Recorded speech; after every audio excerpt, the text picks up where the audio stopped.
예, 반갑습니다. 국민의힘 원내대표 정점식입니다. 오늘 대한민국 반도체 산업의 미래를 지키기 위해 국회를 찾아주신 한국반도체산업협회 안기현 전문인과 서울대 황철성 교수님께 진심으로 감사의 말씀을 드립니다. 아울러 뜻깊은 자리를 마련해 주신 김미애 고동린 의원님을 비롯한 우리 당 정책위 관계자분들께도 그 노고에 깊이 감사드립니다. 지금 전 세계는 인공지능 시대의 주도권을 잡기 위해 천문학적인 자금을 쏟아부으며 반도체 총력전을 펼치고 있습니다. 그런데 지금 우리는 어떻습니까? 세계 최고인 우리 인류 기업을 돕지는 못할 망정 도리어 정치가 기업의 발목을 잡고 있는 실정입니다. 이재명 정부와 민주당은 경제적 고려 없이 오직 광주 전남 통합특별시 출범이나 전당대회 같은 눈앞의 정치적 계산에만 매몰되어 호남 반도체 클러스터 구축을 무리하게 압박하고 있습니다. 이는 국가의 미래자산을 정치적 이벤트에 끼워 맞추려는 것으로서 치열한 글로벌 경쟁 속에서 국가 경쟁력을 갉아먹는 심각한 부작용을 낳게 될 것입니다. 기본적으로 반도체 입지와 투자는 기업의 전략적, 자율적 판단에 따라 결정되어야 합니다. 정치권이 이 과정에 무리하게 개입하면 우리 반도체 산업의 경쟁력 자체가 허물어질 것입니다. 또한 외압에 밀려 기업 이사회가 불합리한 결정을 내린다면 이는 상법상의 이사회 충실 의무의 대원칙을 위반하는 결과가 되어 결국 주주와 국민 모두에게 큰 피해를 주게 됩니다. 더구나 지금은 반도체 공장 가동의 핵심인 전력과 용수 등 필수 인프라가 과연 적기에 제대로 공급될 수 있을지 현장의 의구심과 우려가 큰 상황입니다. 오늘 간담회는 이처럼 현실적인 인프라 여건과 경제성을 외면한 무리한 추진에 대해 현장의 의구심을 바탕으로 그 문제점을 철저하게 분석하고 검증하는 자리입니다. 전문가 여러분께서 들려주시는 생생한 조언을 적극 반영하여 우리 반도체 산업이 정상적인 생태계에서 지속 가능한 성장을 이어갈 수 있도록 확실하게 뒷받침하겠습니다. 감사합니다. 일단 먼저 업황에 대해서 제가 업황에 대한 얘기를 먼저 드리겠습니다. AI 시장 때문에 AI 반도체 시장이 굉장히 커지고 있습니다. 2023년보다 올해 보면 한 50% 성장을 했고요. 2032년이 되면 지금 올해 기준으로 반도체 시장 자체가 1조 달러를 넘어섭니다. 2032년이 되면 1조 5천억 달러, 그러니까 50%가 더 성장하게 되어 있습니다. 그래서 반도체 수요는 계속 늘어나고 있습니다. 그 과정에서 반도체 공급을 하는 제조 공장의 수요는 점점 더 늘어나고요. 이 제조 공장을 우리는 빨리 구축을 해야 됩니다. 그래서 지금 용인 클러스터의 제조 시설이 구축되고 있는데요. 이것도 기간을 당겨서 구축을 완료해야 합니다. 또 하나는 용인 클러스터가 어느 정도 구축이 되면 또 다른 지역을 찾아서 반도체 클러스터가 구축이 돼야 됩니다. 아마도 그 다음은 지방이 되지 않을까 이렇게 생각이 됩니다. 그래서 지금 많은 언론에서 지방 클러스터에 대한 얘기가 나오는데요. 저희 산업 입장에서는 다 잘 됐으면 좋겠습니다. 그리고 그런 관점에서 보면 우리가 반도체 제조 시설을 구축하는 데 있어서 또 조건들이 있습니다. 부지가 확보돼야 되고, 그리고 전력과 용수에 대한 인프라가 원활해야 되고, 그리고 인재 정주 여건도 좋아야 되고, 그리고 소부장 생태계도 갖춰져야 됩니다. 이건 시간이 좀 걸리겠죠. 그런 데에 대한 준비가 잘 되어 있어야 된다고 봅니다. 아마도 우리 기업들이 그런 걸 잘 검토해서 하리라고 또 믿고 있습니다. 그런 차원에서 국회도 많이 도와주시리라 그렇게 생각이 됩니다. 국민들도 많이 도와주시리라 그렇게 생각이 됩니다. 우리 반도체 산업 자체가 우리 경제에 차지하는 비중이 매우 높습니다. 그래서 이 반도체 산업, 대한민국의 반도체 산업이 계속 유지되고 성장될 수 있도록 많은 도움 부탁드리겠습니다. 네, 감사합니다. 서울대학교 석도 교수의 박철성입니다. 굉장히 부담스러운 자리인데요. 뭐라 그러셔가지고 와서 제가 무슨 얘기를 해야 될지 잘 모르겠다 생각을 하긴 했지만, 제가 마침 7월 1일 날 저희 공학관리원에서 이 반도체 관련 인재 양성 포럼을 하게 돼요. 그때 발표하려고 만든 자료가 있었습니다. 그래서 그 내용을 가지고 오늘 이 반도체 분야의 인력, 인재 양성에 어떤 문제가 있고 어떤 전략을 취하는 게 필요한지에 대해서 여기 국회에 계신 의원님들께 정책을 요청하실 수 이렇게 말씀을 좀 드릴 기회가 될 것 같아서 왔습니다. 예. 잘 부탁드리겠습니다. 사실상 국가는 기업이 경영을 잘 할 수 있도록 지원하고 필요할 때 국가가 관리하면 된다고 생각합니다. 우리 기업이 할 일을 국가가 나서서 좌지우지하는 것이 결국은 산업 경쟁력을 떨어뜨린다고 생각합니다. 특히 반도체는 정치가 아니라 대한민국의 미래를 좌우하는 국가 전략 산업입니다. 대한민국의 미래를 좌우할 국가 전략 산업인 만큼 정치 논리가 아니라 산업 논리, 시장 논리, 그리고 국가 경쟁력이라는 원칙 위에서 추진해야 합니다. 반도체는 정권의 사업이 아니라 대한민국의 100년 대계입니다. 따라서 이 시점에서 대한민국 최고의 반도체 전문가 두 분으로부터 정말 고견을 듣고 또 우리 산업이 현장에서 마음껏 경영할 수 있도록, 경영의 자유를 누릴 수 있도록 저희 국민의힘은 최선을 다해서 뒷받침하도록 하겠습니다. 다시 한번 와주신 두 분께 감사드립니다. 황 교수님, 안 위원장님 참석해 주셔서 진심으로 감사드립니다. 제가 오늘 이 자리에서 기업의 목소리를 좀 더 정확하게 좀 듣기 위해서 우리나라 반도체 관련된 회사들 한 6군데를 초청을 했어요. 근데 굉장히 전부들 부담스러워서 오늘 참석을 못했습니다. 그다음에 정부도 산업통상자원부하고 기후에너지환경노동부 두 곳을 우리 김미애 의원님이 초대를 하셨는데도 일단 참석하기 어렵다라고 하는 이야기를 전해 들었습니다. 앞에 우리 원내대표님이라든가 다 말씀하셨지만 저 또한 기업에서 굉장히 오랜 시간을 제가 근무를 했던 사람입니다.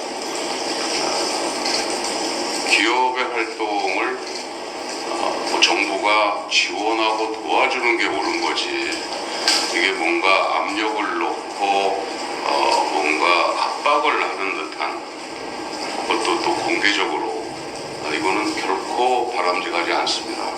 특히 반도체는 부지 선정하는데 최소한 5년에서 7년 걸리는 시간이 필요로 합니다. 그것도 극비리에. 왜 땅을 매입을 하려고 그러면은 굉장히 넓은 땅이 필요하고, 그게 말이 또 새 나가면은 또 땅값이 올라가기 때문에 굉장히 어려움을 많이 겪어요. 그거 말고도 반도체는 인수전 싸움, 인력, 수력, 전력, 그 다음에 전의 전쟁, 그만큼 투자가 많이 들어간다라고 하는 사업인데, 이러한 것이 얼마만큼 검토가 되었는지도 모르게 이렇게 빨리 이렇게 돌아가는 것을 보면서 굉장히 답답함을 많이 느낍니다. 자세한 내용은 인사 이야기 뒤에 디테일하게 말씀을 드리는 시간을 갖도록 하겠습니다. 감사합니다. 네, 저도 산업에서 왔는데 지금 반도체 산업이 우리나라에서 가장 호황이고 또 이를 통해서 많은 국민들이 같이 힘을 모아서 할 때입니다. 근데 정부가 너무 지나치게 간섭하고 있다고 저는 생각이 듭니다. 기업은 기업 자생적으로 시장의 경제 원리에 의해서 돌아가는 것이 가장 바람직하다고 생각을 합니다. 정부는 더 이상 관여하지 마시고 반도체 사업이 잘 할 수 있도록 도와주시면 됩니다. 이상입니다. 산업이라고 하는 게 그 주체가 기업입니다. 행정부든 국회든 선출된 정치 조직들은 후방에서 기업의 그 인프라 환경을 지원하는 게 본인들의 역할이지, 기업의 방향과 어떤 그 결정을 이래라 저래라 할 수가 없는 것입니다.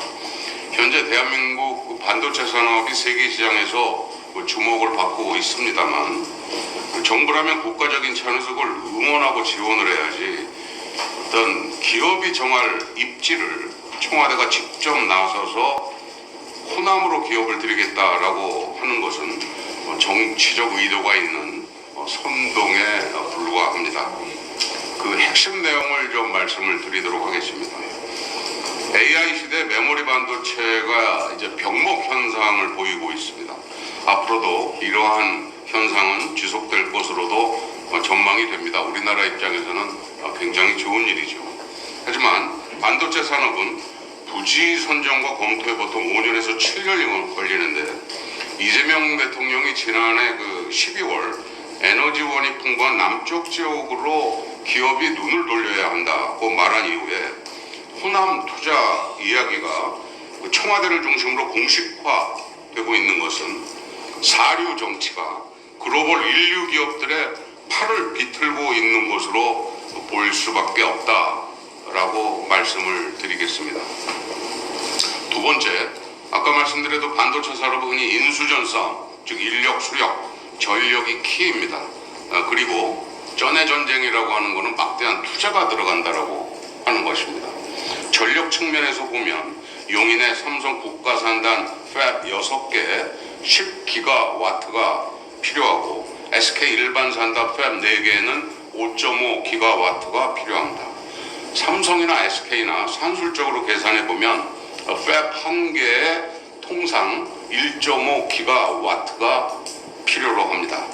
팹 하나에 기업 측이 부담하는 대략 40조 원의 공사비를 차치하더라도 막대한 돈을 들여서 공장을 짓는 것들, 그걸 가동할 전력이 없으면 말짱 도루묵입니다.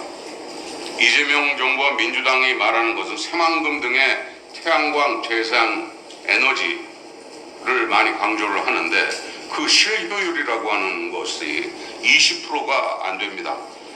제가 2년 전에 새만금을 직접 방문해서 현장을 조사해보기도 했습니다. 전국에서 규모가 가장 큰 새만금 태양광 단지도 설비 용량이 0.3기가와트에 불과합니다. 실효율 20%까지 계산하면 새만금의 실제 전력량은 0.06기가와트밖에 안 되는데, 팹 한 개에 필요한 1.5기가와트에 비하면 턱없이 부족한 전력량 수치입니다. 결국 제일 중요한 전력에 있어서 호남의 재생에너지로는 막대한 전기가 들어가는 반도체 클러스터를 안정적으로 운영할 수 없는 현실적 문제가 있습니다. 예컨대 10기가와트를 태양광으로 조달한다면 서울시 면적 1억 8천만 평만큼을 태양광을 전부 깔아야 합니다. 설령 부지가 있기 때문에 이걸 호남에 깐다고 해도 태양광 전력은 재생에너지의 그 간헐성 때문에 전력을 저장할 ESS, 에너지 스토리지 시스템, 이게 필요합니다. 산업용 ESS의 경우 컨테이너 단위 전력량 기준으로는 5메가와트로 제작이 되는데, 통상 하나당 약 10평 정도가 소요가 됩니다. 이걸 계산해 보면 1기가와트라는 설비 용량을 구축하기 위해선 약 축구장 하나의 면적인 2,000평이 필요하다라고 하는 계산이 나옵니다. 즉 10기가와트는 서울시 면적의 태양광 부지와 축구장 10개만큼의 ESS 저장 공간이 필요하다라고 하는 계산입니다. 또 ESS 1기가와트 구축 비용만 4천억에 달하기도 하고, 게다가 지난해 국가정보자원관리원 화재에서 보듯이 배터리의 열 발생 문제로 아직까지는 그 안전 또한 현재 기술로는 100% 보장할 수가 없습니다. 이게 팹리스라든가 소부장 업체들이 경기 쪽 판교 등 수도권에 밀집이 되어 있는데 호남으로 반도체 산단이 조성된다면 물류비가 먼저 증가하고 공동 연구 개발이나 신속한 기술 지원이 어렵게 되는 생태계적 문제가 야기가 됩니다. 전 세계 사례를 보자면 각국의 반도체 산업은 모두 기존의 클러스터를 중심으로 성장했습니다. 미국의 실리콘밸리, 독일의 드레스덴, 대만의 신주과학단지 등 이 클러스터는 관련 연구소나 소부장 등 협력 기업들이 장기간 축적되면서 경쟁력을 확보한 결과입니다. 호남과 같은 새로운 지역의 동일한 수준의 생태계를 단기간에 구축하는 것은 불가능에 가까운 어려운 것이라고 하는 것을 우리 모두가 알아야 합니다.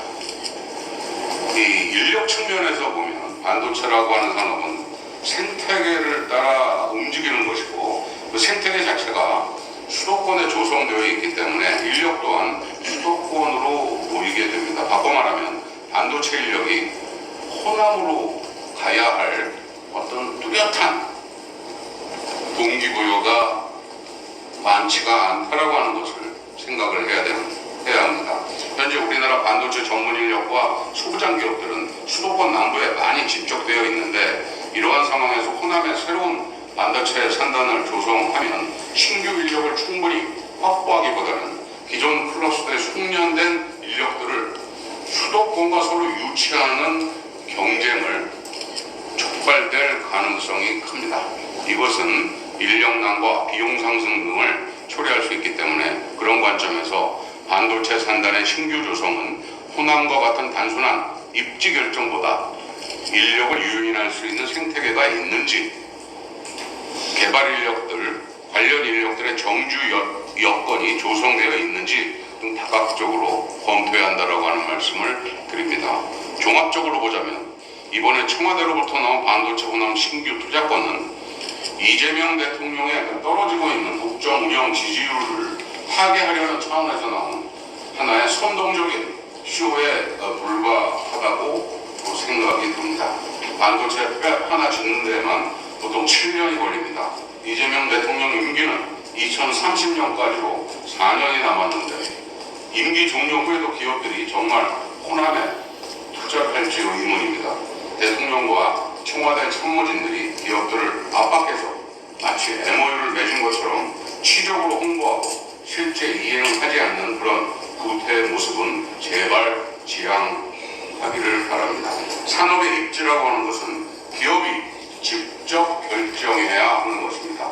이재명 대통령은 정부의 수장으로서 기업을 지원하는 역할만 하시고 기업 결정은 본인이 직접 좌지우지하려는 권한 밖의 행동은 분명한 월권이라고 하는 것을 똑똑히 아시기 바랍니다. 이상입니다. 감사합니다. 상당히 그 정치적인 색깔이 짙은 머리는 지금 의도치 않게 와서 여러 가지 부담스러운 일이 있긴 한데 전 대학에 있는 사람에서 아까 우리 고 의원님 말씀하신 인수전 첫 번째 인재 양성 관련 내용을 좀 말씀드려보겠습니다. 아까 잠깐 인사 말씀드릴 때 말씀드린 것처럼 아직 이게 제가 준비한 자료가 있기 때문에 그 자료를 기준으로 좀 말씀을 드리고요.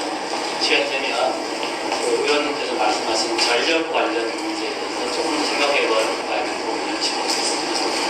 그 자료를 봐주시겠어요? 제가 이제 준비한 것은 이제 정부 기업 대학 이렇게 준비를 했는데 이거 다 읽겠다면 한 시간 걸릴 것 같아서 핵심만 말씀을 드려보겠습니다. 이제 역대 정부가 이 반도체 분야에 대해서 관심을 가지지 않은 정부는 없었다고 봅니다. 그리고 이제 많은 논의가 그 인재 양성과 관련된 논의들이 많이 있었고 우리가 특히 기억하는 게 예전에 이건희 회장께서 한 명의 천재가 10만 명을 보게 된다 이런 말씀을 하셨잖아요. 근데 이제 반도체 분야는 사실 그 말씀이 옳지는 않습니다. 왜냐하면 이게 너무 많은 지식과 기술이 발전되어 있고 너무 많은 인력과 자본이 투자되어 있는 상황에서 뭔가 조그만 새로운 걸 하나 만들기 위해서 한 명의 천재가 뭘 할 수 있는 그런 시대가 많지 않습니다. 그래서 이제 소위 집단 지성이 필요한 그런 시대에서 제가 보기에는 100명, 1000명이 있어야 10만 명을 먹였다 이렇게 그런 시대가 됐어요. 그러다 보니까 이제 정부에서 관심을 많이 가질 수밖에 없었는데 여기 이제 그래프 한번 보실까요? 이게 한 40년 가까이 우리 정부가 그 반도체 분야에 투자한 국책 사업의 규모입니다. 여기 쭉 보시면 여기 쭉 몇천억 이렇게 있다가 이번에 한 2010년 중반이 되면 거의 0이 된 걸 보고 있습니다. 그만큼 그때 이제 정부에 투자를 안 했는데 지금 한 10년 지났잖아요. 그러다 보니까 저때 나왔던 문제가 이제 막 드러나고 있는 게 아까 말씀드린 저때 인력을 양보를 안 했기 때문에 저때 사람들이 지금 교수가 되어야 되는데 그것도 없는 겁니다. 그래서 그 다음 보시면 이게 어떤 결과를 낳았냐면 저 그래프 복잡한 오른쪽 그래프만 보시면 그 오른쪽 그래프가 저희 서울대학교 반도체 공동연구소가 연간 매출한 석박사 수의 숫자의 그래프를 나타냅니다. 여기 보시면 푹 떨어진 데가 있죠. 저게 정확하게 정부 투자가 0이 됐을 때 배치합니다. 결국은 반도체 분야에 연구를 한다는 건 돈이 많이 드는데 정부가 투자 안 하면 결국 연구할 수가 없는 겁니다. 그래서 그 연구를 할 수 있는 석박사 선생님도 없어졌고 그 다음에 그 사람들이 나중에 교수가 돼야 되는데 저때 안 나왔을 때 지금 교수를 뽑고 싶어도 못 뽑는 상황이 돼 있습니다. 자, 이게 왜 이러냐? 이런 말씀드리기가 좀 조심스럽겠는데 특히 대기업에서 상당히 오랜 기간 동안 정부에다가 반도체 분야에 투자를 하지 말기를 종용을 했습니다. 왜 이런 일이 됐냐? 불과 얼마 전까지만 해도 우리나라가 이 반도체 분야에서 패스트 팔로워 전략을 구사했습니다. 그게 이제 성공을 한 건데 패스트 팔로워를 하려고 하면 질에 아깝고 너무 많이 쓰는 엔지니어가 많이 필요합니다. 그러면 학생들이 대학원에 가가지고 연구를 하면 회사에 잘 안 가는 거죠. 그러니까 대학에서 대학원 연구를 억제를 해야 회사가 인력을 쉽게 구할 수 있습니다. 너무 말이 되는데요. 논리적인 접근이긴 한데 반대 백파이어가 있는 거죠. 정작 보급 인력이 필요할 때가 되면 없는 이런 상황이 됩니다. 근데 이제 어떤 상황 변화가 왔냐면 우리 잘 아시는 것처럼 2019년에 저희 반도체 연구원 학계 입장에서 보면 구세주가 나타났습니다. 바벨 수장이 이걸로 우리를 공격을 했잖아요.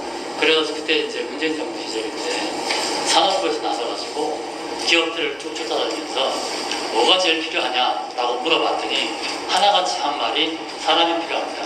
그것도 보급 인력이 필요합니다. 그래서 그때부터 정부에서 다시 투자를 시작해서 이게 이제 푹 꺼졌다 다시 올라가는 그런 결과가 나타났는데 그 결과조차도 크게 도움이 안 되고 있습니다. 지금 제일 큰 사업이 차세대 재능형 반도체 사업이 10년간 1조를 쓰는 사업을 하고 있는데 그게 1년에 1,000억이거든요. 근데 그 중에서 70% 다시 또 소위 소부장, 패밀리스 기업으로 그럼 대학에 오는 돈은 1년에 300억이라고밖에 안 됩니다. 그 다음에 우리 경쟁자들 열심히 뛰고 있죠. 심지어 미국조차도 이 많은 문제에 이제 근원이 사실은 미국 정부에서 대만 TSMC가 중국을 너무 가까이 있어서 위험하다라는 문제의식이 발달해서 이런 소위 직영학 문제가 발생하기 시작한 거예요. 그래서 미국도 열심히 하고 있고 우리가 알고 있는 것처럼 중국도 엄청나게 하고 있는데 저런 문제의식의 결과로 뭐가 생겼냐면 반도체 계약화가 생겼습니다. 이게 이제 그 문재인 정부 때 기업들이 인력을 키워주세요. 그러니까 어떻게 수도권에다 대학원 정원, 대학에다 대학원 정원 늘려야 되겠습니다. 수도권 정원이 묶여있거든요. 그러니까 이제 그걸 못 늘리고 할 수 없이 계약학과를 만든 거예요.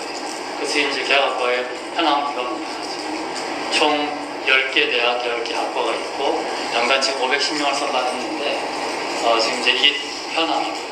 그래서 대충 이제 삼성이 한 400여 명, 그 다음에 하이닉스가 100여 명 정도 서포트를 하고 있고 이게 이제 연차별로 된 건데 저 성균관대는 좀 별개입니다. 왜냐하면 이게 성균관대를 삼성이 이제 인수를 하면서 그때 학과를 만든 거기 때문에 실제로 이 대학학과가 일본 문제 때문에 생기기 시작한 2021년에 처음 생기기 시작했는데 이제 졸업생이 나올 때가 되기 시작한 거죠. 근데 저게 이제 보시면 알겠지만 저희 대학에 대학교가 없습니다. 당연히 저희도 만들려고 했었습니다. 근데 서울대학이 아시다시피 이제 굉장히 복잡한 조직이죠. 그래서 문과 선생님들 많이 반대를 하셨는데요. 사실은 저도 반대했습니다. 그때 우리 저기 총장님이 오세정 총장님이 좀 보자 그러시더라고요. 아니 저기 반도체 인력 키워야 된다고 주장하면서 왜 반도체 계약학과 만드는데 반대하냐. 제가 총장님한테 여쭤본 게 오케이 우리 지금 1년에 80명 뽑는 학과를 만들겠다 그러는데 교수 정원 몇 명 주실 겁니까? 0명 주시겠대요. 당연한 게 계약학과라고 하는 거는 5년 단위로 계약을 하는데 계약이 끊어지면 그분들이 갈 데가 없는 거예요. 그러면 서울대학은 공무원을 뽑기 때문에 그분들 자를 수가 없어요. 그러면 난감해지는 겁니다. 이게 일반적 문제가 아닙니다. 지금 전국에 있는 계약학과에 교수님들이 어떻게 선발됐는가 제가 조사를 해봤습니다. 그랬더니 저 10개 대학의 교수님들 80%가 기존 학과의 겸임 교수님이에요. 그 교수를 안 뽑았어요. 당연한 게 교수를 뽑았다가 계약 기지되면 어떡하려고요. 그래서 결국 어떤 일이 벌어지고 있냐면 기존 학과, 전자공학과, 제공학과 이런 교수님들을 겸임 관리하고 있습니다. 자, 그럼 무슨 문제가 있느냐? 기존에 연구와 교육이 잘 안 되니까 뭐 이런 고급 인력이 부족하다는 거죠. 그러면 교수는 안 뽑아놓고 학부생만 더 많이 뽑아놓고 그 사람들을 더 많이 가르쳐야 그러면 교육이 실효가 있겠습니까? 당연히 실효가 없습니다. 그 다음 그 교수를 뽑은 분들도 말이에요. 이게 문제가 특히 반도체처럼 이렇게 첨단 분야의 교육을 잘 하려고 그러면 뭔가 쓰는 걸 계속 공부를 해요. 저도 지금 교수 30년째인데 참 괴로운 게요. 반도체 분야가 너무 앞서 나가니까 제가 머리가 너무 아픕니다. 일단 쫓아가는데 제가 서울대 석적에서도 불구하고 이렇게 힘든데 결국은 연구를 계속 잘 해야 그 연구 결과를 업투데이트 해갖고 학생들에게 잘 가르칠 수가 있는 건데 계약학과는 대학원이 없습니다. 그럼 교수님들이 연구를 할 수가 없어요. 연구를 못하면 논문을 못 쓰거든요. 그러면 대학에 서바이브를 못합니다. 그러니까 결국은 정상적으로 연구를 해서 논문을 쓰고 그다음에 교육의 질을 높일 수 있는 교수를 뽑을 수가 없다는 결론이 나와 있습니다. 그러다 보니까 계약학과의 교육이 잘 되기가 어려운 그런 상황에서 지금 이제 여러 가지 문제가 있습니다. 그래서 그다음 이제 전 윤석열 정부에서 뭐 또 다른 사업들을 이렇게 하고 뭐 이렇게 돼 있는데 제가 시간상 이거 써놓고 그래서 이제 현 정부에서 지난 12월 10날 작년 12월 10날 이 K 반도체 이전과 육성 전략 보고에 이거를 했는데 그때 이제 뭐 이런저런 얘기를 많이 했습니다. 근데 그때 이제 제가 그 대학에 있는 사람 입장에서 관심이 있었던 키워드가 뭐냐면 반도체 대학을 설립하겠다라는 말이 나왔습니다. 이게 이제 왜 이런 얘기가 나옵니까? 배경을 조사를 해보면 방금 말씀드린 것 같은 계약학과의 문제가 드러나기 시작하는 겁니다. 이게 이제 졸업생 나올 때가 됐는데 과연 이 사람들이 산업에서 요구하는 고급 인재냐 아닐 가능성이 높은 거죠. 그 다음에 석박사가 아니기 때문에 그럼 석박사를 해야 되겠는데 이게 뭐 잘 안 되니까 대학을 설립하겠다 이런 안이 나온 거예요. 이게 굉장히 어려운 문제예요. 사실 학부 교육은 강의실 확보하고 교수를 확보하면은 할 수 있어요. 그래서 수업 들으면 되는데 대학원을 하려고 그러면 이게 논문을 써야 돼요. 논문을 쓰려고 그러면 팹이 있어야 돼요. 연구시설이 있어야 돼요. 근데 전국에 사실은 연구용 팹들이 쫙 있습니다. 그래서 앞에 제가 생략한 게 그것들을 새로 짓겠다는 내용인데요. 기존에 다 있습니다. 근데 지방대학 가보니까 다 지금 문 닫아 있어요. 유저가 없기 때문에 그렇습니다. 그나마 제대로 돌아가는 거는 제대로 돌아간다고 말씀드리기 좀 뭐합니다만은 그나마 잘 되는 건 없지만 안 되는 것도 없는 게 저희 서울대학교 있는 반도체 운동연구소인데 그 이유가 뭐냐면 간단합니다. 유저가 많고 그게 문제가 생기면 졸업 못한 학생들이 굉장히 많이 생겨요. 그러니까 그게 이제 버벅거리면서 돌아가는 거고 이제 교수님들이 이걸 돌리기 위해 갖고 하여튼 뭐 수단과 방법을 가리지 않고 뭔가 장비도 얻어오고 돈도 끌어와서 하는 거거든요. 자, 그럼 이제 이런 대학을 만들면 과연 그렇게 할 수 있을 것이냐 하는 의문이 드는 겁니다. 왜 이런 말씀을 드리냐면 제가 뒤로 한번 돌아가 볼게요. 이게 전국에 지금 저희 반도체운동연구소 한 4분의 1 규모로 6개 팹을 지금 만들려고 하고 있는데 원래 계획대로라고 하면 지금 다 건물을 짓고 장비를 넣고 있어요. 근데 이제 건물 착공합니다. 이 화장실 들어갈 때하고 나올 때하고 똑같은 거예요. 처음에 이거를 선정할 때는 온갖 대학 총장님들이 우리 뭐 별거 다 해줄 것처럼 그랬는데 막상 선정되고 나니까 건물 질라 그러는데 이게 폐비 이게 현무 시절이거든요. 그 공간이 없으니까 학생회관 옆에다 짓겠다고. 학생회관 옆에다 못 짓죠. 그럼 학내 구성원들이 막 들고 일하는 겁니다. 뭐 그런 문제 등등해서 온갖 문제가 있어 그게 지금 잘 안 되고 있는데 이게 어떻게 될 것인지 대충 결말이 보입니다. 그래서 이게 여러 가지 지금 이제 문제가 있습니다. 결론적으로 정부가 지금까지 결국 한 게 뭐냐를 생각을 해보면 계약업과 만든 거예요. 계약업가가 아무도 돈을 내지 않는 싼 해법을 내는 겁니다. 사실 계약업 하나에다 1년에 기업에서 한 30억 정도 지원합니다. 그 10개 해봐야 300억이 미칩니다. 그걸로 우리는 했다라고 생색을 결국 낸 겁니다. 그런데 그 결과로 충분한 인력이, 고급 인력이 나올 것이냐, 그렇지 않을 가능성이 높아지고요. 더 문제가 있습니다. 지금 보면 의치한약수라고 들어보셨죠? 그 앞에 하가 붙었어요. 하의치 한약수 됐죠. 이제 3도 붙었어요. 하상의치 한약수 됐습니다. 그래서 이번에 계약업과 커트라인이 서울대 자연대보다 높아졌다. 수시 커트라인 이런 얘기 들으셨을 거예요. 그 친구들 졸업하면 회사에서 그 친구들을 다 미리 먼저 뽑아야 됩니다. 그러면 다른 데 나온 계약과 안 나온 학생들은 심지어 서울대교 전자공학과 졸업한 학생들도 회사 가기 어려워지겠죠. 반도체 회사 가기 어려워지겠죠.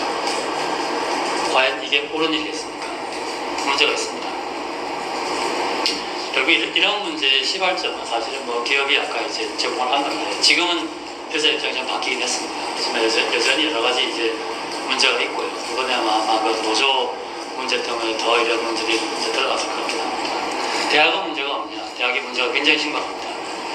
대학의 지향점이 특히 원과대학의 지향점이 산업이 요구하는 인력을 공급하는 데 맞춰져 있어야 됩니다. 우리나라는 그렇지 않습니다. 대학의 지향점이 노벨상에 맞춰져 있습니다. 그러다 보니까 저같이 반도체 분야, 특히 그 중에서도 메모리 반도체를 연구하는 사람은 굉장히 어려움에 처해요. 우리 지난 30년간 사실 여기 우리 해마다 노벨상 후보로 거론되는 분들하고 제가 이제 비슷한 커리어를 쌓아왔는데 이분들에 비해서는 훨씬 더 못한 사람이 돼 있는 겁니다. 그게 뭐 저 개인적으로는 뭐 그렇게 이렇게 저 나름대로 인정을 받는 사람이기 때문에 괜찮긴 한데 이 학계 전체로 봐서는 반도체를 연구하는 사람들이 신나게 일할 수 있는 그런 분위기가 아니라는 것이죠. 밖에서는 반도체 분야가 중요하다, 반도체 분야 인력 연구해야 된다, 인수전의 첫 번째 인력이다 이렇게 말씀하시지만 실제 대학에 있는 사람 입장에서 보면 반도체를 연구하는 사람은 사실은 루저에 가깝습니다.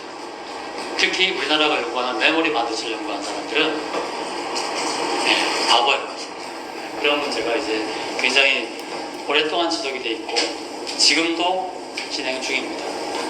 이런 문제를 해결을 해야 되는데 결국 이게 왜 해결이 안 되느냐? 특히 저희 대학 같이 국립대학들 교수님들이 철밥통입니다. 교수님들이 본인이 연구하는 분야를 바꿔서 사회가 요구하는 분야에 스스로를 바꿀 필요가 전혀 없습니다. 왜냐? 대학원생도 일정하게 공급이 되고 어떤 미니멈 라인을 보장을 합니다. 그게 있으면 어느 정도 연구를 확보할 수가 있고요. 그 다음 지금까지는 어떤 분야를 전공했느냐, 어떤 연구를 했느냐에 상관없이, 어떤 내용을 연구했느냐에 상관없이 반도체 회사에서 다 뽑아냈습니다. 근데 이제 그게 바뀌기 시작하는 상황이 오긴 하는데요. 그러다 보니까 이제 대학이 변화하지 않는 겁니다. 그 문제를 바꾸려 그러면 대학 내부에 노력도 있어야 되지만 그거 쉽지 않습니다. 그래서 외부로부터의 어떤 인풋이 필요한데 방금 말씀드린 것처럼 기업도 그다음에 정부도 지난 짧게는 한 19년부터 한 7년간 그 전에 길게 보면 한 20년간 이 대학에서 반도체 연구를 하기 위한 투자를 한 적이 없습니다. 그러다 보니까 이제 오늘날 이런 상황을 맞이하게 됐는데요. 지금 이제 그 엄청난 반도체 기업들이 세금을 내게 생겼죠. 그 세금 중에 일부라도 이 크게 보면 반도체 전 분야, 좀 작게 보면은 우리나라가 먹고 살고 있는 메모리 반도체 분야의 인력 양성에 제대로 좀 투자가 됐으면 하는 그런 한 가지 더 이제 생각을 해봐야 될 게 이제 그 의원님께서 말씀하신 거는 간헐성 문제를 말씀하신 거예요. 그러니까 공장을 돌리려면 저기 일정하게 나와야 되는데 태양광이 올라가는 게 이제 문제라는 말씀이죠. 그래서 그거를 이제 백업을 하려면 대규모 배터리가 있어야 된다. 그 말씀을 하신 거고 그 못지않게 어쩌면 더 중요한 게 뭐냐면 분산성입니다. 분산성. 그게 무슨 말인가 하면은 지금도 사실 그 문제가 심각한데 우리가 잘 모르고 있는데 이게 전기가 부족하면 정전이 생기죠. 그 문제가 굉장히 심각한 건데 사실 전기가 남아도 문제입니다. 전기가 남아도 이 주파수가 이제 올라가는 문제가 생기기 때문에 그것도 정전이 나요. 근데 언제 문제가 있냐면 여름하고 겨울에 냉난방 수요가 많을 때는 사실 전기가 부족한데 그때는 이제 온갖 그 풀파워를 다 가동을 하니까 사실 이제 아직까지 버티고 있습니다. 근데 언제 전기가 나오냐면요, 봄하고 가을에 갑자기 날씨가 좋아져갖고 냉난방 수요가 줄어드는데 갑자기 해가 좋을 때가 있어요. 1년에 한 2주 정도 있는데 그때는 태양광 발전이 막 되는데 전기 수요는 없어요. 그럼 전기가 넘칩니다. 그럼 어떻게 하냐면은 일단 빨리 끌 수 있는 기자전을 끕니다. 그게 LNG 맨 먼저 끄고 바로 끌 수 있어요. 그 다음 석탄 하나 끄고 그건 한 반나절 걸려요. 그 다음에 한 하루쯤 걸리는 게 원전입니다. 그래서 이제 아직까지 원전까지 끄는 상황까지는 안 가고 있는데 이게 이제 그 태양광 발전이 점점 늘어나면은 그 기저전을 다 꺼도 이제 이 전기가 넘치는 거를 못 감당하는 그런 시대가 오게 됩니다. 지금 어떻게 하고 있냐면 그래서 갑자기 이제 태양광 발전이 막 되는데 전력 수요가 부족하게 되면은 기저전을 바꾸다가 원전 꺼야 되는 시기가 되면은 그건 다시 키는 시간이 오래 걸리거든요. 그러면 한전에서 이 태양광 발전하는 업자들한테 막 전화해요. 제가 좀 꺼달라고. 근데 업자들이 전화를 안 받습니다. 왜냐하면 설치해놨는데 그거 끄면 자기 돈 못 벌잖아요. 그러니까 전화를 안 받아요.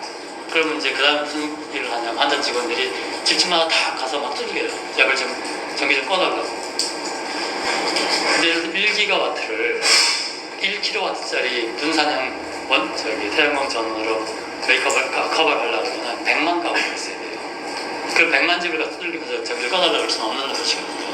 그러니까 지금까지는 이제 그까지는 문제는 안 가는데 이게 이제 더 문제가 커지면 그 문제가 굉장히 심각해집니다. 그래서 현재 예측을 보면 대충 한 28년쯤 되면은 이 문제가 아주 심각해져가지고